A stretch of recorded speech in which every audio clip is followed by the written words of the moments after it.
Hello hello hello. सबको मेरा प्रणाम है, नमस्कार है।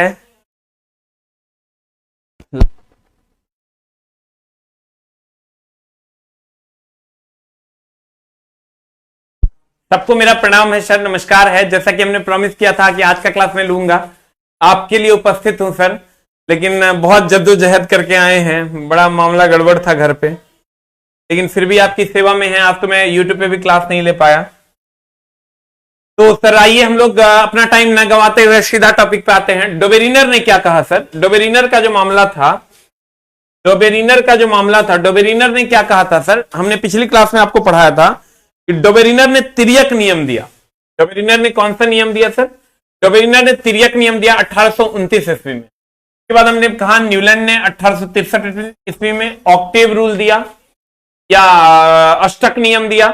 उसके बाद मेंडलीव साहब आए 1869 में, ये परमाणु संख्या के आधार पर इन्होंने सजाया, परमाणु भार के आधार पर इन्होंने सजाया।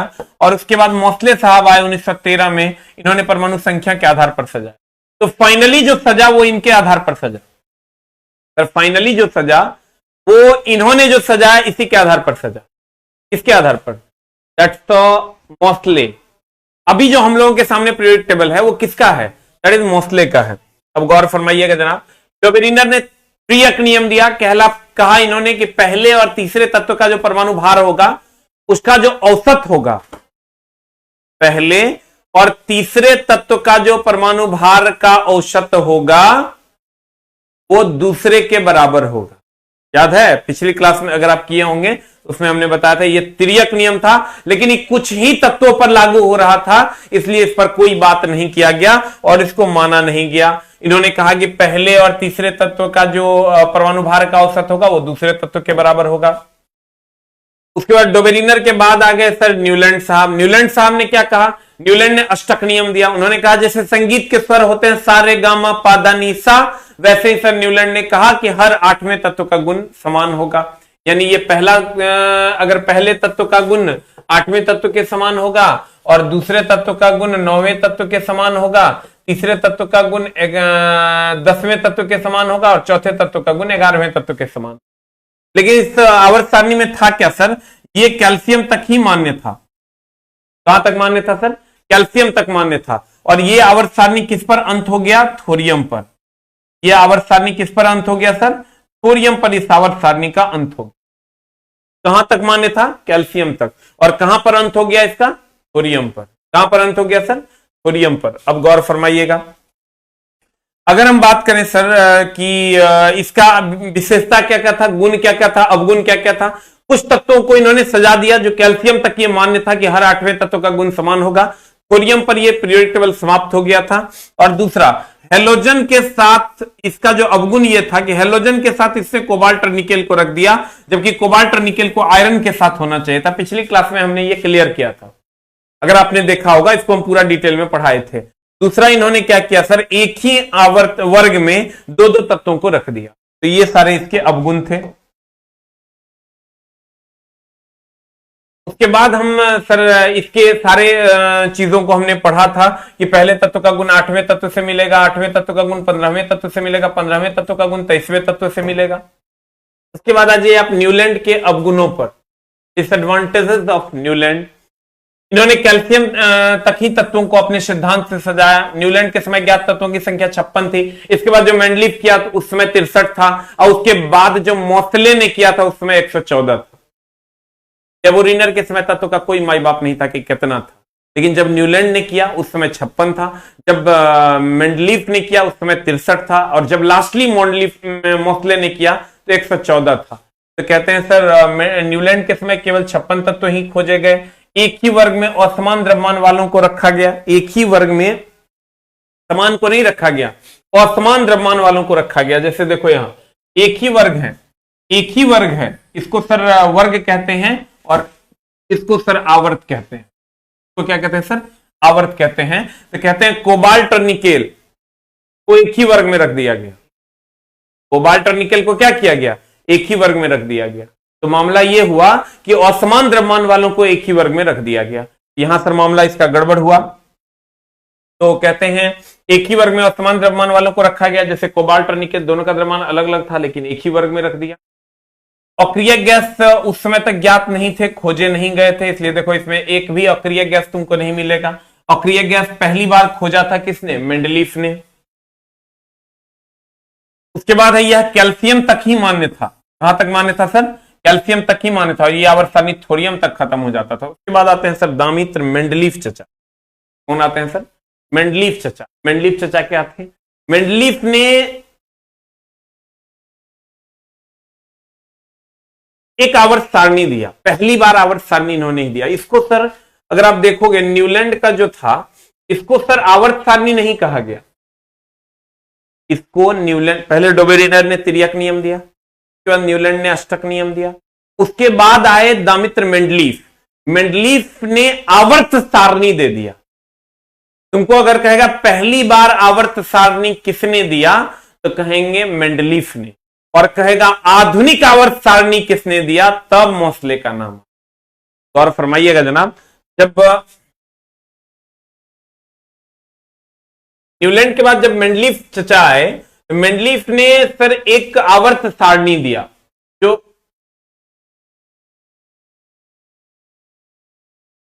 मेंडलीफ ने एक आवर्त सारणी दिया, ये वाला ना। अब इसमें प्रॉब्लम क्या था सर, कि मेंडलीफ ने जो आवर्त सारणी दिया, इसमें इन्होंने परमाणु भार के आधार पर सजा दिया। देखो डोबेरिनर क्या कहता था, उसने तिर्यक नियम दिया। तिर्यक नियम में उन्होंने क्या किया कि पहले और तीसरे तत्व का जो योग होगा वो दूसरे तत्व के बराबर हो। उसके बाद न्यूलैंड ने अष्टक नियम दिया कि हर 8वें तत्व का गुण समान हो। उसके बाद आए मेंडलीफ। मेंडलीफ ने क्या किया, परमाणु भार के आधार पर तत्वों को सजा दिया। के आधार पर सर? परमाणु भार के आधार पर तत्वों को सजा दिया। इसके आधार पर सजा दिया, परमाणु भार के आधार पर तत्वों को सजा दिया। इसके आधार पर परमाणु भार के आधार पर तत्वों को सजा दिया। अब उन्होंने जो परमाणु भार के आधार पर सजाया, तो उन्होंने कैसे सजाया? कहा कि अच्छा, जिसका भार कम है उसको पहले रखो, उससे ज्यादा है उसके बाद रखो, उससे ज्यादा है उसके बाद, उससे ज्यादा उसके बाद, उसके ज्यादा उससे ज्यादा उसके बाद, इसी तरह परमाणु भार के आधार पर उन्होंने। और उस टाइम तक जब मेंडलीफ ने खोज किया, जिस टाइम पीरियोडिक टेबल का, उस टाइम 63 तत्व खोजे गए थे। अक्रिय गैस भी थी। क्या किया, बहुत तेज आदमी था, अक्रिय गैस को एक साथ लेफ्ट साइड में, यानी बाएं साइड में लाकर रख दिया। लेफ्ट साइड में helium, neon, argon, krypton, xenon, radon को लाकर रख इस साइड, और बाद बाकी तत्व यहां थे जो परमाणु भार के आधार पर सजाए।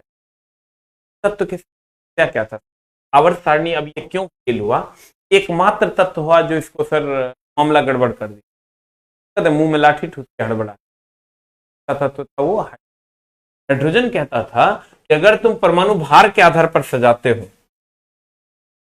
हाइड्रोजन कहता था कि अगर भाई मेरे तू परमाणु भार के आधार पर सजाते हो, तो हाइड्रोजन कहता था कि मेरे तो 3 समस्थानिक है। समस्थानिक हम आपको पीछे पढ़ाए हैं, याद कीजिए।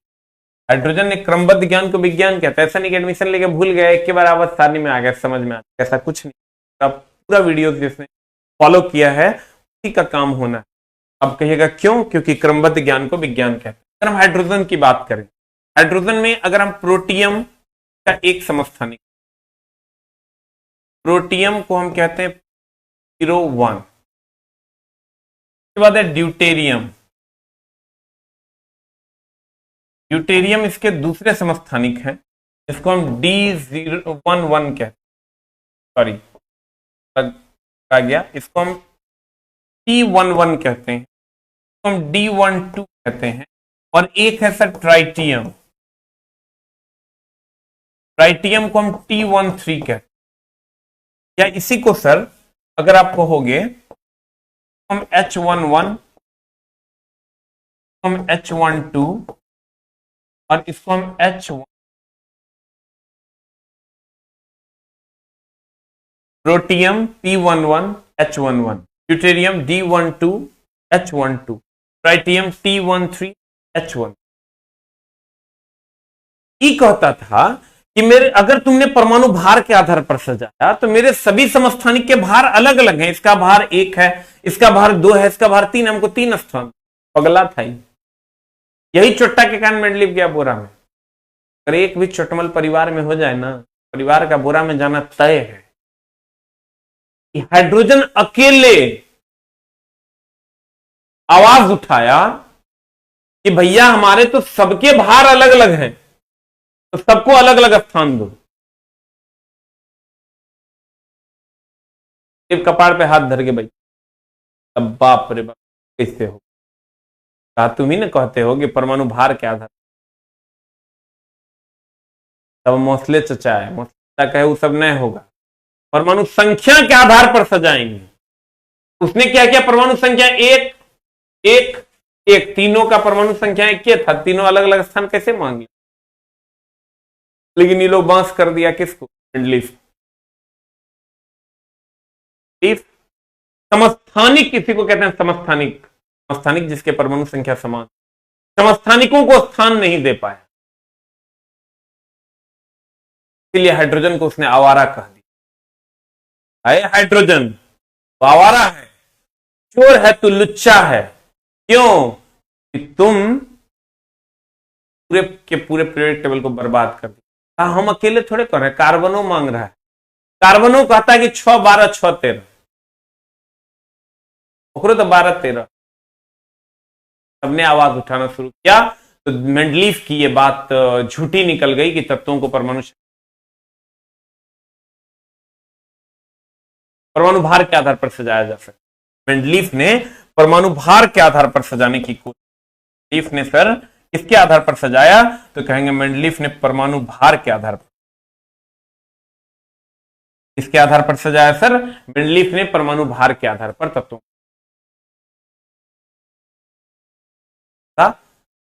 या नहीं गया, क्यों, क्योंकि समस्थानिकों ने कहा कि मेरे भार अलग अलग हैं, हमको अलग अलग। अब गौर फरमाइए, दामित्र मेंडलीफ ने 8 फरवरी 1834 को जन्मे थे। की नाम है देखिए रहा है, गवर्नमेंट रसिया एम्पायर में, 2 फरवरी 1907 को 72 साल की उम्र पर सिधार गए। इसकी खोज दामित्र मेंडलीफ ने 1869 में की, ईस्वी में सर की 1869 में, और ये 1800, ध्यान देना, मेंडलीफ ने जो खोज किया, मेंडलीफ ने परमाणु भार के आधार पर सजाया, मेंडलीफ ने परमाणु भार के आधार पर सजाया।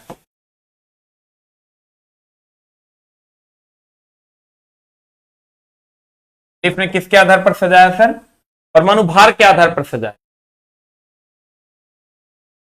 मेंडलीफ ने किसके आधार पर सजाया, परमाणु भार के आधार, लेकिन गड़बड़ हो गई। मेंडलीफ ने परमाणु भार के आधार पर तो सजा दिया, लेकिन समस्थानिक के कारण इसका पीरियडिक टेबल फेल कर गया।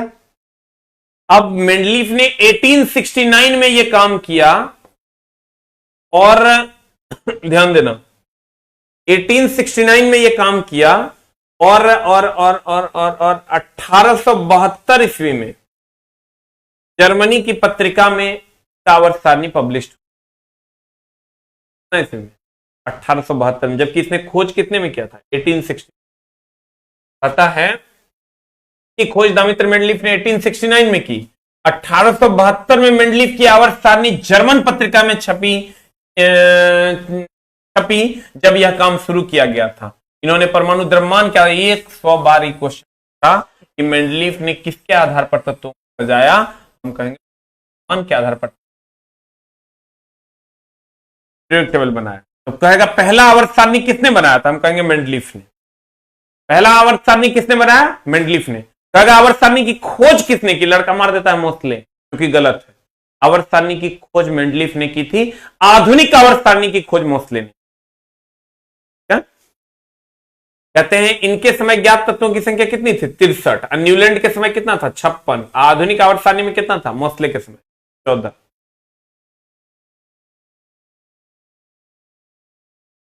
देखिए, इसके समय ज्ञात तत्वों की संख्या पता नहीं था, इसके समय ज्ञात तत्वों की संख्या 56, इसके समय ज्ञात तत्वों की संख्या 63, इसके समय ज्ञात तत्वों की संख्या 61। ठीक है, इसके समय ज्ञात तत्वों की संख्या 56, 63, 114।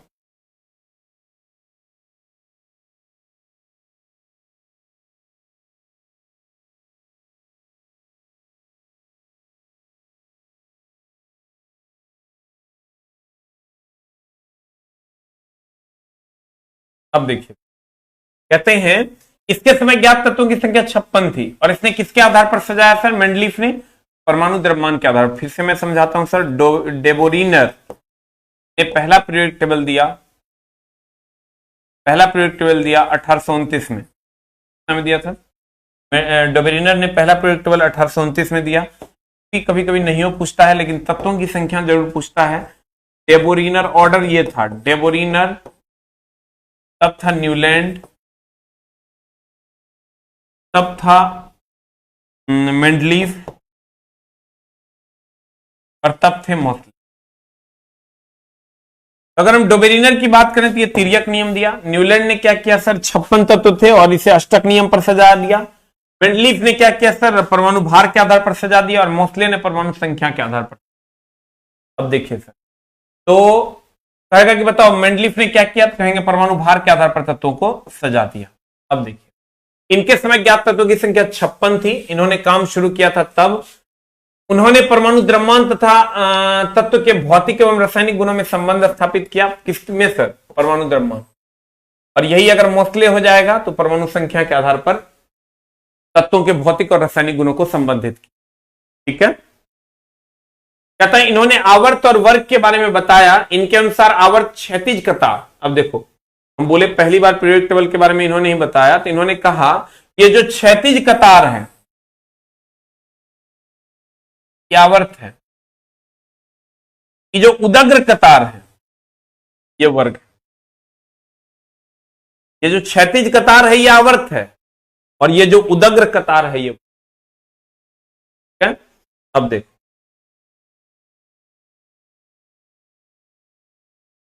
कहते हैं कि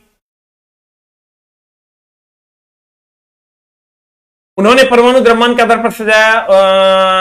इन्होंने आवर्त और वर्ग के बारे में बताया। इनके अनुसार जो क्षैतिज कतार है, जो ऐसे वाले हैं हॉरिजॉन्टल, से आवर्त कहते हैं। के अनुसार आवर्त क्षैतिज कतार होते हैं। ये जो आवर्त हैं ये क्षैतिज कतार होते हैं। वर्ग जो होते हैं वो उदग्र कतार होते हैं। वर्ग कैसे होते हैं सर? उदग्र कतार। आवर्त कैसे होते हैं सर? क्षैतिज कतार।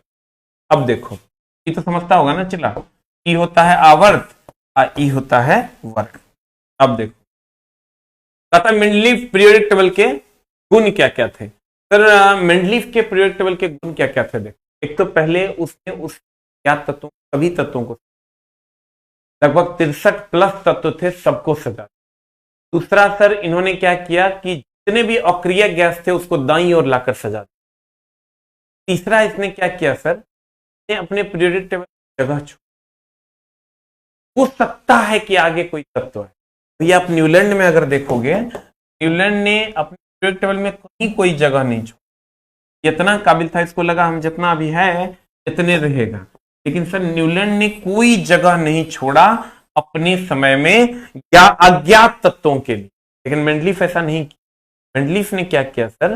मेंडलीफ ने अपने ज्ञात तत्वों के लिए, जो तत्व आने वाले हैं उसके लिए देखो जगह छोड़।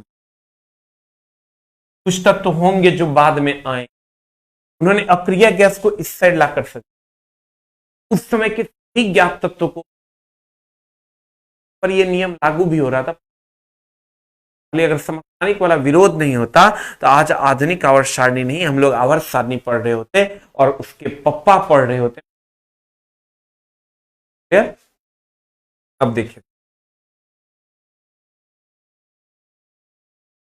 इसके गुण क्या क्या थे? सारे उपलब्ध तत्वों को कुछ खाली स्थान छोड़ा, जब भी खोज हो उस खाली स्थान पर लिख दिया जाए, लिखा जा सके।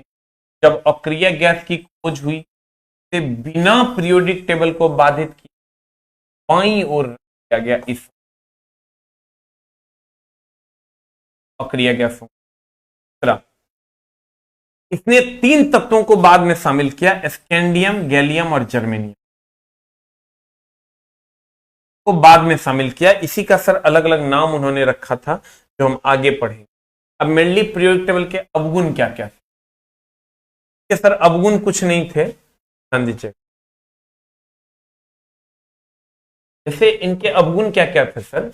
इनके अवगुण ये थे कि इन्होंने फिर पहले डोबेरिनर ने त्रियक नियम, न्यूलैंड ने अष्टक नियम, तत्व का गुण 8वें तत्व। के बाद आए मेंडलीव चचा। मेंडलीव चचा ने कहा परमाणु भी तत्व परमाणु भार के आधार पर सजे। उसके बाद उन्होंने कहा कि कुछ खाली स्थान छोड़ दो, कुछ तत्व आ भी सकते। उसके बाद उन्होंने अक्रिय गैस की खोज की और उसे लेफ्ट साइड में रखा। लेकिन उसके कुछ कुछ दोष थे। क्या दोष थे?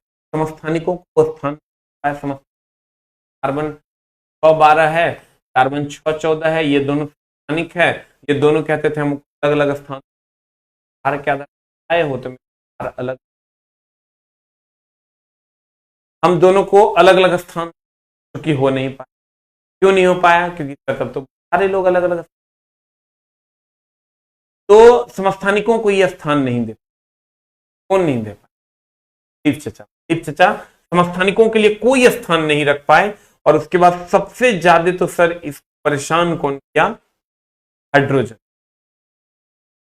हाइड्रोजन हम पहले भी बताया, अभी जस्ट बताए थे, हाइड्रोजन था हमको सबसे ज्यादा परेशान। कुछ कुछ जगहों पर इन्होंने क्या किया कि जैसे इन्होंने कहा था कि हम बढ़ते हुए परमाणु भार के आधार पर सजाए। कुछ जगहों पर उन्होंने कहा कि हम बढ़ते हुए परमाणु भार के आधार पर सजाएंगे, नहीं। कुछ जगहों पर जो ज्यादा परमाणु भार था उसको पहले रख दिया और जो कम था उसको बाद में रख। गड़बड़ क्या हुआ? गौर। मेंडलीव के पीरियोडिक टेबल के गुण हाइड्रोजन को निश्चित स्थान नहीं, हाइड्रोजन को सर निश्चित स्थान दिया ही नहीं गया। हाइड्रोजन को 3 स्थान मांग रहा था, जो कि समस्थानिक को भार का भार अलग अलग होता है, जो अलग स्थानिक के भार अलग होते हैं, जो अलग स्थानिक के भार की अगर हम बात करें अलग होते हैं अलग स्थान। ठीक है, क्योंकि सर अब का भार अलग होता है और वो अलग स्थान मांगता था, जो कि ये दे नहीं पाए। जैसे हाइड्रोजन का हमने कहा, या कार्बन ले लो 612 और कार्बन 614, इसके भार अलग होते हैं क्योंकि ये दे नहीं पाए। हाइड्रोजन के 3 समस्थानिक हैं जिसके अलग अलग भार है। हाइड्रोजन के 3 समस्थानिक हैं जिसके भार अलग अलग। एग्जाम्पल में हमने लिखा है कि समस्थानिक के भार अलग अलग होते हैं, जो अलग अलग स्थान मांगता था। तो एग्जाम्पल में आप हाइड्रोजन को ले लीजिए, इसके 3 समस्थानिक हैं जो कि भार जिनके अलग अलग होते हैं। कुछ जगहों पर अधिक द्रव्यमान वाले पहले तथा कम द्रव्यमान वाले बाद में रखे गए। जैसे कोबाल्ट का 58.8 होता था, निकेल का 58.7, इसको होना चाहिए था पहले और इसको होना चाहिए था बाद में, जबकि उल्टा हो गया। इसी को पहले रख दिया गया, उसको पहले तो 58.7 होना चाहिए। क्या क्या पहले 58, के बाद फिर होना चाहिए था, ये होना ये चाहिए 58.7 पहले 8 बाद में, यहां लेकिन इसने 8 को पहले रखा और 7 को बाद रखा। यानी अलग अलग द्रव्यमान में जो भारी था उसको पहले रखा और हल्के वाले को बाद में कर। अवगुण ये इसके क्या थे सर? अवगुण। एक मिनट सर, बैटरी थोड़ा सा बदल।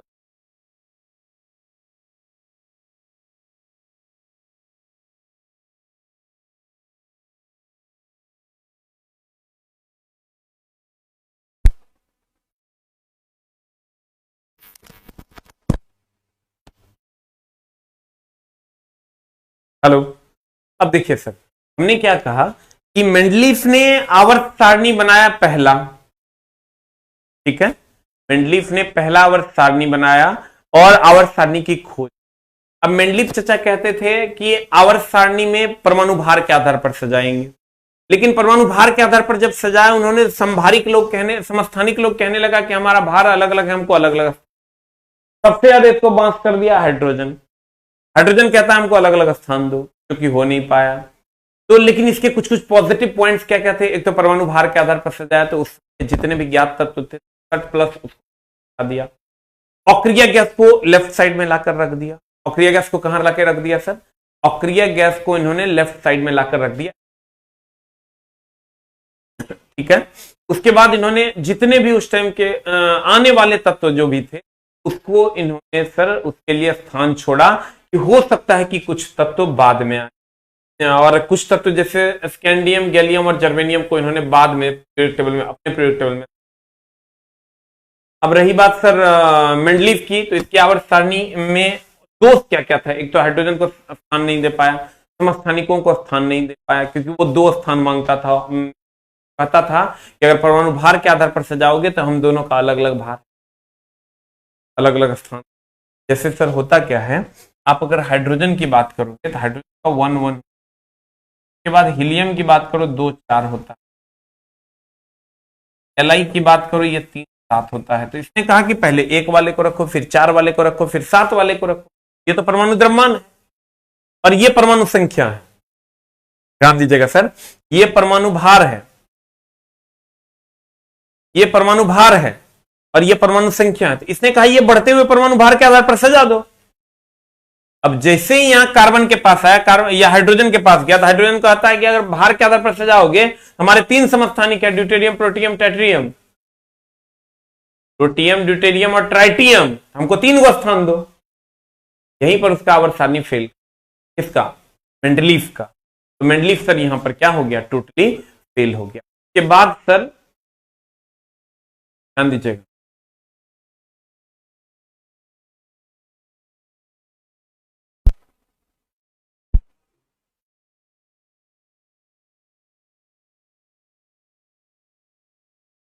अच्छा कोई बात नहीं, साउंड ठीक हो जाएगा सर। अभी भर का क्लास कर लो, वो स्टूडियो में कल से क्लास होगा तो दिक्कत नहीं हो। उसके बाद देखो, उसके बाद आगे मेंडलीव के असमान गुण वाले तत्व एक ही वर्ग में रख दिया। ये भी इसके सर बहुत बड़े अवगुण थे। उन्होंने असमान गुण वाले को एक ही साथ रख दिया। जैसे मैंगनीज को हेलोजन वर्ग में रख दिया, उसने मैंगनीज के साथ हेलोजन को रख दिया, तो ये उसका सबसे बड़ा डिसएडवांटेज था। तो ये कुछ खास डिसएडवांटेज नहीं था। उसके बाद आ गया सर आवर्त सारणी, ये वाला, जिसको आप सर आधुनिक आवर्त सारणी के नाम से जानते। ये आवर्त सारणी मोस्ले ने सजाया 1913 में। सर जैसे आवर्त सारणी अगर कहेगा तो मेंडलीव ने, लेकिन आधुनिक आवर्त सारणी की बात करेंगे मोस्ले ने 1913 ईस्वी में, 1913 में इन्होंने सर आवर्त सारणी को सजाया। कितने ईस्वी में सजाया इन्होंने सर? 1913 में। किसने सजाया? मोस्ले ने। किसने सजाया सर? मोस्ले ने 1913 ईस्वी में उसने सर आधुनिक आवर्त सारणी को सजाया। कितने ईस्वी में? 1913 ईस्वी में उन्होंने आवर्त सारणी को, आधुनिक आवर्त सारणी, आवर्त सारणी किस सजाया था सर? सर गो गो गो हो गया, तनी फ्रेश बताइए एक बार और सर, गौर फरमाइएगा। हम फिर से बताने जा रहे हैं, थोड़ा सा नहीं बहुत ज्यादा गौर फरमाने की कोशिश की। आपके पास सर किताब होगा तो ध्यान दीजिए। ने कहा गया कि बहुत सारे तत्व हैं, हाइड्रोजन है, हीलियम है, लिथियम है, फास्फोरस है, पोटेशियम है, सोडियम है, क्रोमियम है, इस सबको क्यों ना सजा दिया जाए, सबको क्यों ना सजाया जाए। जब इसको सजाने की बात आई सर, तो पहला काम डोबेरिनर ने किया। पहला काम किसने किया? डोबेरिनर ने किया। पहला काम किसने किया सर? डोबेरिनर ने किया 1829 ईस्वी। इसने क्या किया सर? इसने एक तिर्यक नियम दिया। कौन नियम दिया सर? तिर्यक नियम दिया। इन्होंने कहा कि पहला का प्लस दूसरा का जो तीसरा का जो भार होगा, उसका जो औसत होगा वो दूसरे के भार के बराबर होगा। पहला और तीसरे का जो भार का औसत होगा वो दूसरे के बराबर होगा। लेकिन इसके जो है नियम जो है 2-3 सीरीज तक ही काम किया, 7 8 9 तत्वों तक। उसके बाद ये नियम फेल हो गया। उसके बाद न्यूलैंड चचा आए। जब न्यूलैंड चचा आए तो न्यूलैंड चचा आ गए सर 1863 में। कितने ईस्वी में सर? 1863 में। इन्होंने क्या किया सर?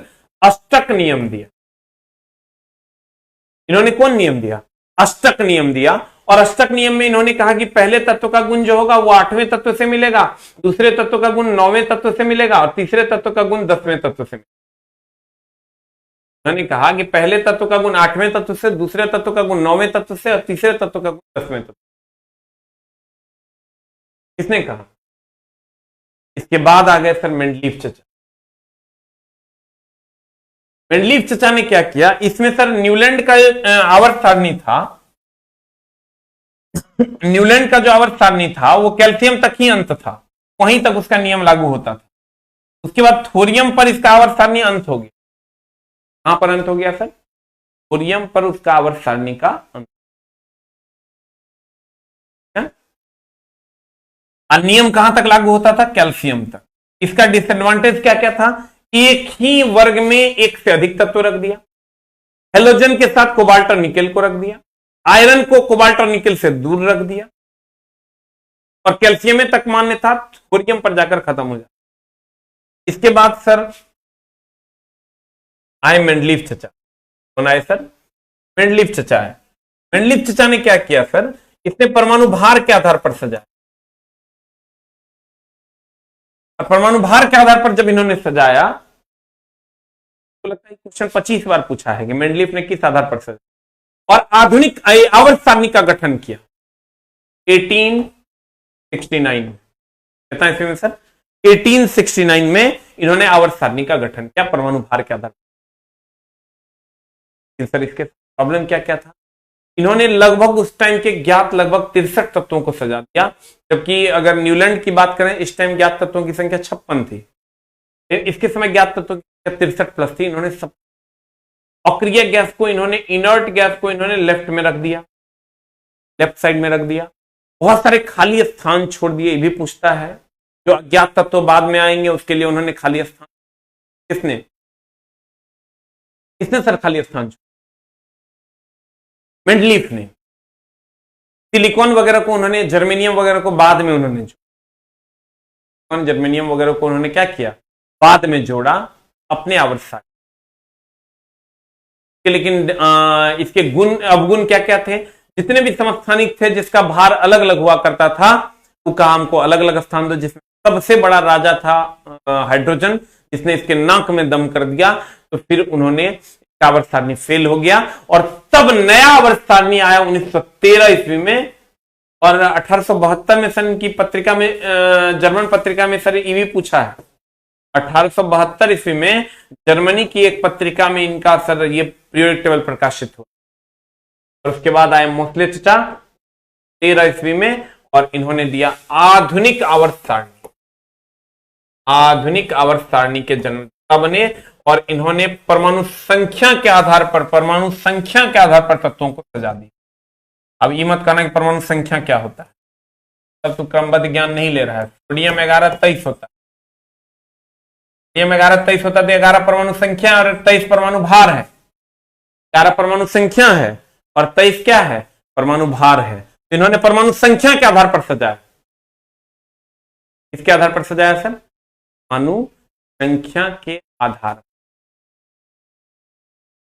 को इन्होंने परमाणु संख्या के आधार पर ध्यान। पहला हमारा जो वैज्ञानिक आया था डोबेरिनर 1829 ईस्वी में, उन्होंने तिर्यक नियम दिया और तिर्यक नियम में पहले और तीसरे तत्व का गुण इन्होंने कहा कि ये तीसरे तत्व के समान होगा, का भार पहले और तीसरे तत्व का भार दूसरे तत्व के भार के बराबर होगा। न्यूलैंड ने 1863 ईस्वी में अष्टक नियम, जिसमें पहला तत्व का गुण 8वें से, दूसरे तत्व का गुण 9वें तत्व से मिलता था। उसके बाद कैल्शियम पर इसका आवर्त सारणी खत्म का जो नियम था कि हर 8वें तत्व का गुण समान होगा, वो समाप्त हो गया, पर नहीं लगता था। थोरियम पर इसकी आवर्त सारणी समाप्त हो गई। इसका अवगुण यह था कि एक ही तत्व, एक ही वर्ग में अलग अलग तत्वों को रख दिया गया, अलग अलग द्रव्यमान के तत्वों को रख दिया, दो तत्वों को उन्होंने एक ही वर्ग में रख दिया। उसके बाद आए सर मेंडलीव चचा। अगर पिछला क्लास आप किए होंगे तभी सर समझ में आएगा, नहीं तो मामला गड़बड़ हो जाएगा।